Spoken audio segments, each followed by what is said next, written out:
जय हिंद दोस्तों। कभी सोचा नहीं था कि ऐसे टाइम पे जब हमारा देश इतने बड़े संकट से जूझ रहा है, तब मैं आप सबके बीच आऊँगा।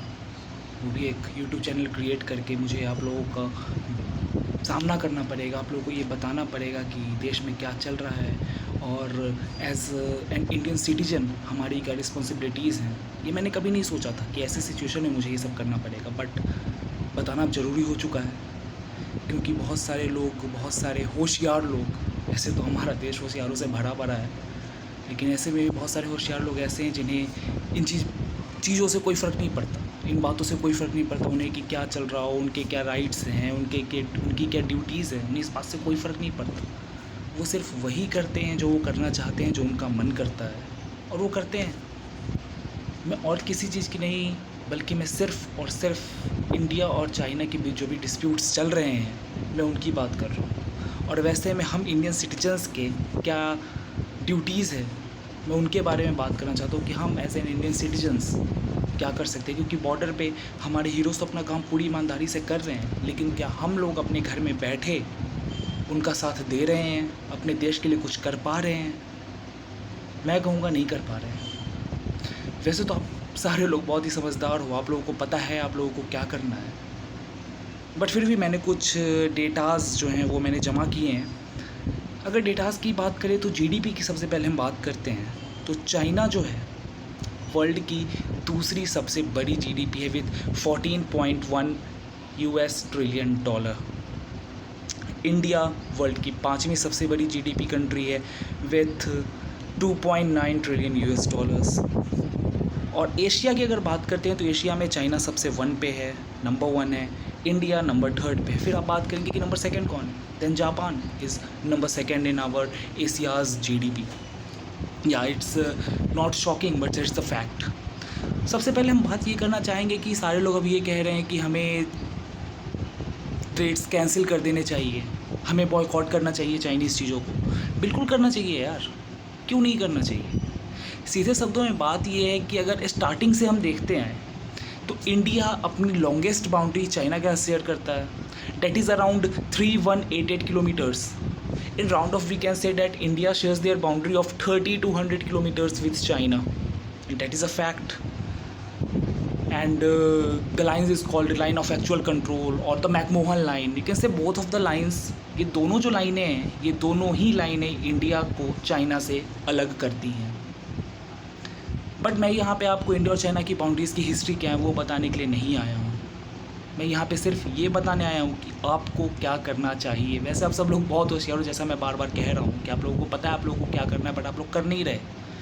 मैं बात करता हूँ स्टार्टिंग से। सबसे पहले जब 1962 में सीनो इंडियन वॉर हुआ था, जो कि 20 अक्टूबर को स्टार्ट हुआ था। क्यों हुआ था?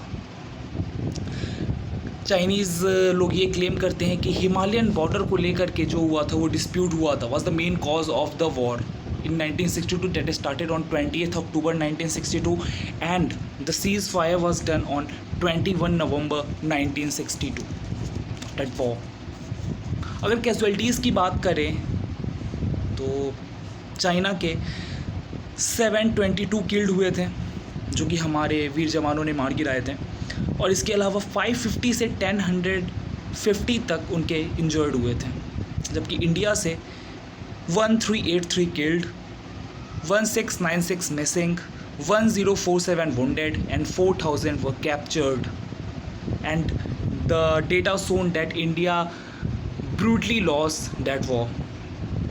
But again चाइना फेडअप नहीं हुआ इस चीज़ से, चाइना को अभी हमें और कमज़ोर करना था। That's why again the Chola incident of 1967 took place, but this time we are 5 years ahead. It's not 1962, it was 1967, and hence they proclaimed that the engineers and jawans was started fencing their area. हमारे कुछ engineers थे वो Indian army के थे, और हमारे कुछ जवान जो नाथुला पास था वहाँ पे अपने एरिया में फेंसिंग कर रहे थे, तारों से फेंसिंग कर रहे थे उसकी। जिसके बाद चाइनीज़ आर्मी को ये लगा कि ये तो उनका एरिया है, तो उन्हें इसके लिए आवाज़ उठानी चाहिए। उन्होंने आवाज़ उठाई, बट जैसा मैंने कहा कि वो 1967 था, हमने रिप्लाई किया, और रिप्लाई में ये हुआ कि चाइना के 340 जवान मारे गए और इंडिया के सिर्फ और सिर्फ 88 जवान शहीद हुए। जो कि एक बहुत ही गर्व की बात है उन जवानों के लिए। बात ये आती है कि फिर उसके बाद चोला में क्या हुआ था। चोला में, जो कि नाथुला से सिर्फ़ और सिर्फ 2 किलोमीटर अपार्ट है, जो कि फिर से इंडिया और चाइना को अलग करता है, वहाँ पे कुछ हमारे भारतीय फ़ौजियों और चाइनीज़ सिपाहियों के बीच में फिर से वहाँ पे कोई झड़प हो गई। बट वहाँ पे ज़्यादा नुकसान नहीं हुआ था। हाँ, हमारे इंडियन सोल्जर्स 10 या 12 शहीद हुए थे और चाइना के भी 20-25 शहीद वहाँ पे हुए थे। मैंने जो आपको अभी डेटा बताया वो डेटा इन दोनों को लेकर के इंक्लूडेड है, नाथुला और चोला दोनों को इंक्लूडेड लेकर के मैंने वो तैयार किया है। बात सिर्फ यहीं पे नहीं रुकी थी, उसके बाद फिर बात आ गई थी 1987 पे, जब सीनो इंडियन स्क्रिमिश हुआ था। डैट वाज ऑन द समड्रोंग चू वैली, जो कि अरुणाचल प्रदेश में है। वहाँ पे एक डिस्प्यूट हुआ था जो कि ब्लडलेस रहा था, वहाँ पे कोई हार्म नहीं हुआ था। लेकिन इसके बाद से चीज़ें जो हैं वो काफ़ी अच्छी सही आ रही थी। अगर और मैं आपको बैकग्राउंड में लेके जाऊँ तो 1950 में जब पंडित जवाहरलाल नेहरू जी की सरकार थी, तो उन्होंने एक स्लोगन दिया था, हिंदी चीनी भाई भाई, कि जो भी हिंदुस्तानी हैं, जो भी भारतीय हैं और जो चाइनीज़ है, वो सब भाई भाई हैं। लेकिन क्या अब चाइनीज़ रियली इस चीज़ को फॉलो कर रहे हैं? नहीं कर रहे हैं, डेफिनेटली नहीं कर रहे हैं। तो क्या हमारी जिम्मेदारी नहीं बनती कि हम भी उस चीज़ को फॉलो नहीं करें? बीइंग एन इंडियन, जहाँ का इतिहास बहुत ही प्रतापी रहा है, बहुत ही जज्बे वाला रहा है, बहुत ही जुनूनी रहा है, वहाँ पे क्या ये चीज़ सही रहेगा कि जब एक देश आपको अपना भाई मानने को तैयार नहीं है, तो क्या आप अपने आप को उसका भाई कहेंगे? बिल्कुल नहीं कहेंगे। मैं तो बिल्कुल नहीं कहूँगा। बाकी आप लोगों की चॉइस है, आप लोग कहो ना कहो, मैं बिल्कुल नहीं कहूँगा। और मेरा यही मानना है कि आप लोगों को भी नहीं कहना चाहिए। 1967 का जो वार हुआ था, उसमें हम लोग जीत गए थे। अब सेम चीज़ जब आती है कि उसके बाद क्या हो जाएगा, क्या नहीं होगा, तो मैं पहले अब आप लोगों को बताना चाहूँगा कि लाइन ऑफ एक्चुअल कंट्रोल जो है, जहाँ पे अभी ये जो डिस्प्यूट्स चल रहे थे, बहुत बुरा लगा सुन के, हमारे 20 जवान शहीद हो गए। लेकिन प्राउड की बात ये रही थी कि उन्होंने अपने से दुगनों को मौत के घाट उतार दिया था। लाइन ऑफ एक्चुअल कंट्रोल जो है वो इंडिया के 5 स्टेट्स और यूनियन टेरिटरीज से होकर के गुजरता है। लद्दाख से, उत्तराखंड से, हिमाचल प्रदेश से, सिक्किम से और अरुणाचल प्रदेश से। इसके अलावा अगर मैं मैकमोहन लाइन की बात करूं, तो जब 1914 में 1914 में शिमला कन्वेंशन हुआ था, तब जो तिब्बत का वो एरिया जो चाइनीज़ ये प्रोक्लेम करते हैं कि ये एरिया भी उनका है, जैसा वो हमेशा कहते हैं लद्दाख का कुछ एरिया उनका है, अरुणाचल प्रदेश का कुछ एरिया उनका है, सिक्किम का कुछ एरिया उनका है, तो same thing happens with Tibet. वो तिब्बत के भी कुछ एरिया कहते हैं कि ये एरिया उनका है। इनफैक्ट मैं कहूँ तो कोरोना को छोड़ के वो हर चीज़ को यही कहते हैं कि हर चीज़ उनकी है सिवाय कोरोना के। But in 2014 the McMahon Line was declared the legal boundary between India and China. Yeah that is again a fact. And मुझे नहीं पता है कि मेरे इस वीडियो को कितने लोग देखेंगे, कितने लोगों तक ये वीडियो पहुंचेगी। मैं कोई यूट्यूबर नहीं हूँ, I am not a YouTuber. और डेफिनेटली मुझे नहीं पता ये वीडियो कितने लोग देखेंगे, ये वीडियो कितने लोगों को पसंद आएगी, कितने लोग इसे नापसंद करेंगे, कितने लोग मुझे ट्रोल करेंगे, मुझ पर कमेंट्स पास करेंगे। मुझे इस बात से कोई फ़र्क नहीं पड़ता। मुझे बस ये बताना है कि आप लोगों को कुछ चीज़ें पता होनी चाहिए। चाइना सबसे ज़्यादा जोर देता है आपकी साउथ चाइना सी पे, जो कि कनेक्ट करती है आपको ब्रुनेई को, China itself, Indonesia, Malaysia, Philippines, Singapore, Taiwan and Vietnam. और सबसे बड़ी बात ये है कि जो साउथ चाइना सी है वो पैसिफिक ओशन का एक पार्ट है। पैसिफिक ओशन जो कि सबसे गहरा और सबसे बड़ा ओशन माना जाता है। इसके अलावा साउथ चाइना सी जो है उसका 1/3 of the South China Sea is the world's shipping passes through it. मतलब वर्ल्ड में जो शिपिंग का काम होता है उसका 1/3 साउथ चाइना सी के थ्रू पास होता है। और हर साल वहाँ से $3 ट्रिलियन का ट्रेड पास ऑन होता है। सिर्फ यही रीज़न है कि चाइना जो है वो साउथ चाइना सी पे अपना प्रभाव जमाना चाहता है कि अगर साउथ चाइना सी पे मेरा प्रभाव जम गया, अगर मैंने वहाँ पे अपनी दबंगता कह सकते हैं उसको, अगर उसको हासिल कर ली, तो फिर मैं अनस्टॉपेबल बन जाऊँगा। इनफैक्ट अगर हम अपने देश के इतिहास की बात करें तो वही हुआ था जब अंग्रेज़ों ने हमारे देश पे कब्जा किया था। वो भी पहले यहाँ पे बिजनेस करने के इरादे से ही आए थे, लेकिन बाद में क्या किया, सेम यही चीज़ चाइना भी कर रही है। तो इसलिए मैं ये चाहूँगा, इतने सारे डिस्प्यूट्स के बाद मैं एक चीज़ आपसे मैं ये क्वेश्चन करना चाहूँगा कि अगर जो प्रोडक्ट्स, चाइनीज़ प्रोडक्ट्स, अगर वो पाकिस्तान के होते तो क्या आप उन्हें यूज कर रहे होते? ये सवाल आप अपने आप से पूछो। मैं आपको फोर्स नहीं कर रहा कि आपका 20,000 का फ़ोन है, आपने 50,000 का वन प्लस खरीद रखा है तो आप उसे फेंक दो, नहीं। लेकिन अगली बार से आप उस चीज़ को लेकर के अवेयर हो जाओ कि आगे से आपको ये चीज़ नहीं करनी। फिर कुछ होशियार लोग ये कहेंगे कि भाई जब अमेरिका से हमारा वॉर होगा तो हमें फिर व्हाट्सएप फेसबुक भी डिलीट करवा दोगे आप। भाई सीधी बात है, वॉर कहाँ होता है? जहाँ पे जब हम कोई बाउंड्रीज शेयर करते हैं या जब हमारी थिंकिंग्स मैच नहीं करती। चाइना के साथ यही चीज़ है, न तो हमारी थिंकिंग मैच करती है, हमारे बाउंड्रीज़ के डिस्प्यूट्स लगातार चलते रहते हैं। बात रही अमेरिका से वॉर होने की, तो अमेरिका से हमारा वॉर अभी इन द नियर फ्यूचर हमें नज़र नहीं आ रहा, और जब तक नियर फ्यूचर में होगा तब तक हम इतने डेवलप हो चुके होंगे कि हम इन चीज़ों को लेकर के ज़्यादा अवेयर रहेंगे कि हमें क्या करना है क्या नहीं करना है। इसके अलावा आप फिर भी अगर नहीं समझो तो मैं आप लोगों को एक सीधा सा एग्जांपल देना चाहूँगा। वो 20 जवान जो शहीद हो गए, मैं वैशाली ज़िले का रहने वाला हूँ, जहाँ के सिपाही जय किशोर सिंह की जब शहीद बॉडी यहाँ पे आई थी तो उनको देखने के लिए 25,000 लोगों का हुजूम उमड़ पड़ा था, और वो आवाज़ सिर्फ़ और सिर्फ वंदे मातरम, जय हिंद। मैं अभी तक भूल नहीं पा रहा हूँ उस चीज़ को। तो वो इंसान जिसने अपने पीछे इतने सारे लोगों को मोटिवेट कर दिया कि अगर हम अपने देश के लिए लड़ सकते हैं तो आप भी लड़ सकते हो। और वैसे भी जब भगत सिंह पहली बार राम प्रसाद बिस्मिल से मिलने गए थे, मुझे नहीं पता आप लोगों में से कितनों को इंसिडेंट पता होगा, तो राम प्रसाद बिस्मिल जी को लगा ये तो बच्चा है, ये क्या कर लेगा, ये कुछ कर पाएगा या नहीं कर पाएगा।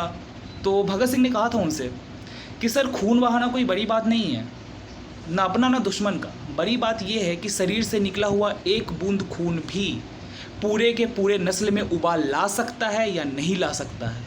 तो मुझे ऐसा लगता है कि इन 20 शहीद लोगों ने ये काम किया है। जैसी लोगों के अंदर जोश था, जैसा गुस्सा था, उससे ही दिखा। लेकिन फिर मेरे पास एक फैक्ट आता है, एक फिगर आता है कि कुछ दिनों पहले एक फ़ोन है Redmi Note 9 Pro, उसकी सेल लगी थी फ्लिपकार्ट पे, और 90 सेकेंड्स के अंदर वो पूरा फ़ोन सोल्ड आउट हो गया। That is really very tragic. जहाँ पे आप एक साइड ये बोलते हो कि आपको चाइनीज़ चीज़ों को बॉयकॉट करना चाहिए, आपको चाइनीज़ चीज़ें यूज़ नहीं करनी चाहिए, वहाँ पे सिर्फ 90 सेकेंड, 1.5 मिनट, हार्डली 1.5 मिनट होते हैं यार। 1.5 मिनट के अंदर आपका पूरा चाइनीज़ सेल जो है वो सोल्ड आउट हो जाता है। इसके अलावा जब हमारे गवर्नमेंट ऑफ इंडिया ने BCCI से बोला कि भाई आप जो IPL करवाते हो उसका जो आपका स्पॉन्सरशिप वीवो के पास है, आपको उसको हटाना पड़ेगा, तो IPL ने बोला कि नहीं, हम ऐसा नहीं कर सकते हैं, क्योंकि ऐसा करने से हमें नुकसान होगा और इससे देश को भी तो फ़ायदा हो रहा है। यार, देश को कौन सा फ़ायदा हो रहा है अगर हम वीवो की कंपनी खरीदते हैं? तो वीवो के फ़ोन्स खरीदते हैं, वीवो की कोई भी चीज़ें खरीदते हैं, उससे देश को कौन सा फ़ायदा हो रहा है?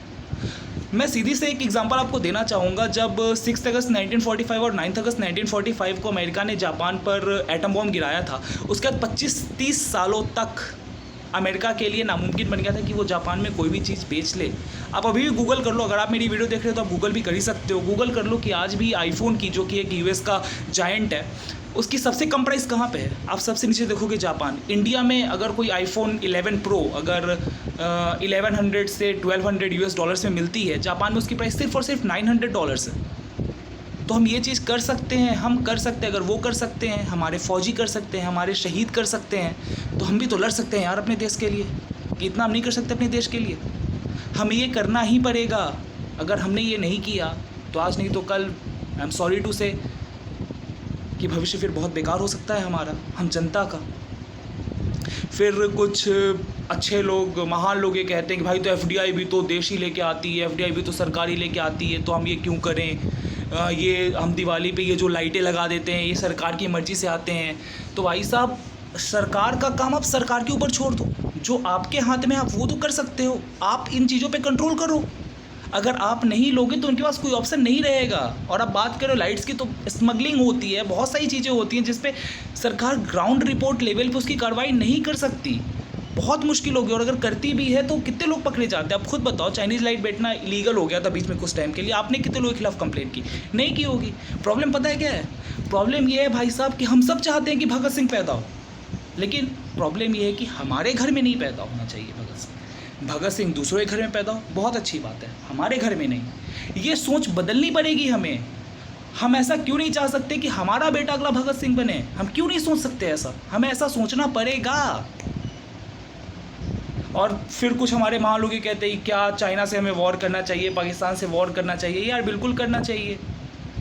भाई एनडीए का फॉर्म निकला हुआ है, फॉर्म फिल करो एनडीए का, ज्वाइन करो आर्मी। एफकेट का फॉर्म निकला हुआ है, एयरफोर्स ज्वाइन करो। सीडीएस के फॉर्म निकल जाएंगे नवंबर में। आईनेट इंडियन नेवी एंट्रेंस टेस्ट का फॉर्म नवंबर में निकल जाएगा। नेवी ज्वाइन करो, लड़ो देश के लिए।